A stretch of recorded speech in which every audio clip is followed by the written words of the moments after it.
గది గాలి సోకుండా ఉండని కట్టినాం మామిచ్చిండు. మన జంగయ్యకి పెదనాన్న అవుతాడు సార్. మళ్ళీ ఆయన ఉంటాడు కనిపిస్తలే. ఆయన పక్కూర్లో ఉంటాడు.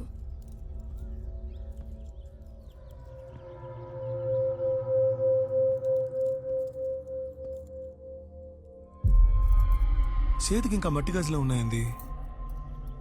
బంగారంతో చేపించుకోలే? అర్థం కాలే సార్. జంగయ్య గారు పైసలు తీసుకుని కేసు వాపస్ తీసుకుండు కదా, నీ లెక్క నీకు ఇంకా ముట్టలే? జంగయ్య పైసలు తీసుకున్నాడైంది సార్. జంగా గసంటోడు కాదు. కైనా కేసు వాపస్ తీసుకున్నాక ఈ రోజు వరకు ఇంటికి రాలే. కొన్ని చిన్న చిన్న డౌట్స్ ఉన్నాయి, క్లారిఫై చేస్తావా?